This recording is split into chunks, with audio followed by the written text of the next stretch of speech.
주일 말씀 묵상. 절박함을 간절함으로 바꾸는 삶이라는 제목입니다. 마태복음 8장 23절부터 27절까지 낭독합니다. 배에 오르심에 제자들이 쫓았더니 바다에 큰 놀이 일어나 물결이 배에 덮이게 되었으되 예수는 주무시는지라. 그 제자들이 나와 깨우며 가로되 주여 구원하소서, 우리가 죽겠나이다. 예수께서 이르시되 어찌하여 무서워하느냐, 믿음이 적은 자들아 하시고 곧 일어나사 바람과 바다를 꾸짖으신데 아주 잔잔하게 되거늘 그 사람들이 기이 여겨 가로되 이 어떠한 사람이기에 바람과 바다도 순종하는고 하더라. 아멘.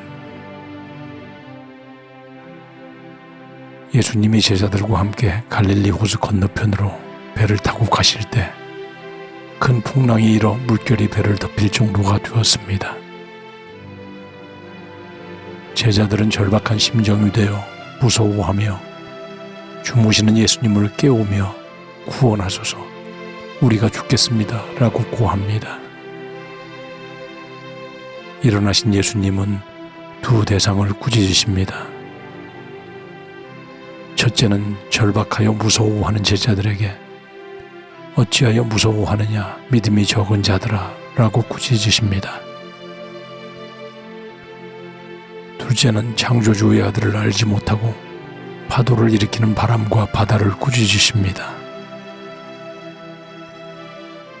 이 사건은 우리 삶에 가장 많이 비유되는 내용 중 하나입니다. 예수님을 믿으며 사는 성도들의 삶도 풍랑이 이는 바다와 같습니다. 질병의 바람이 불기도 하고 의심의 바람이 불기도 하며 배신의 바람이 불기도 하고 상처의 바람이 불기도 합니다.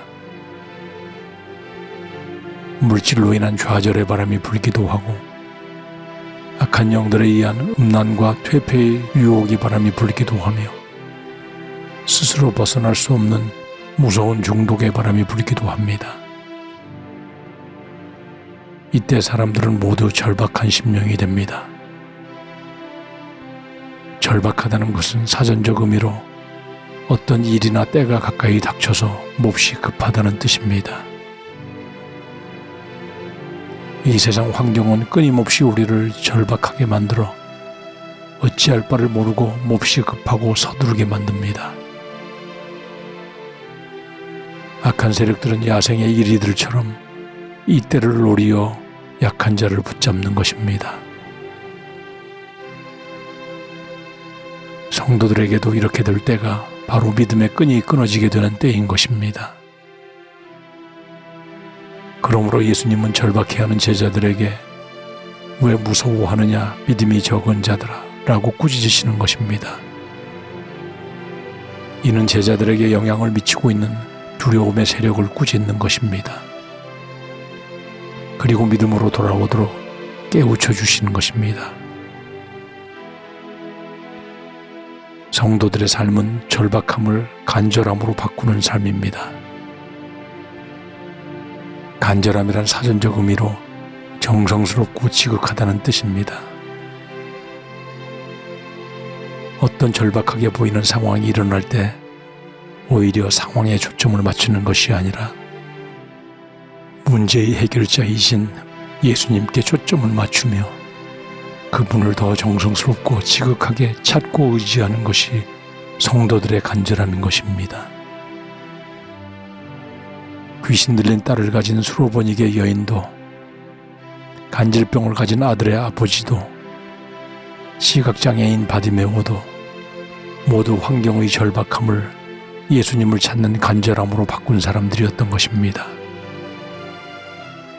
우리 모두 앞에 놓여있는 절박한 상황에 집중하여 악한 세력이 쳐놓은 그물에 빠지는 사람들이 아니라 오히려 우리의 치료자이며 구원자이신 예수님을 더 정성스럽고 지극한 마음으로 찾아 그분과 믿음의 끈을 유지할 때 모든 환경의 문제는 그분이 해결하시는 것입니다. 12년 혈루병 여인처럼 그분께 도달하기만 하면 모든 문제는 그 순간 해결되는 것입니다. 열왕기하 6장 17절 말씀과 같이 우리를 위협하는 세력을 오히려 둘러싸고 있는 예수님의 불말과 불병거가 훨씬 더 많고 강력함을 믿음으로 바라보아야 할 것입니다. 이 간절한 믿음의 끈은 적은 것에서부터 훈련과 연단을 통해 더 강하게 성장합니다. 그러므로 평소부터 항상 주의 이름을 부르며 작은 어려움을 예수님의 도움으로 이기는 훈련을 하여 큰 파도와 풍랑도 믿음으로 담대하게 이겨나가는 우리 모두가 되기를 주의 이름으로 간절히 축원합니다. 아멘.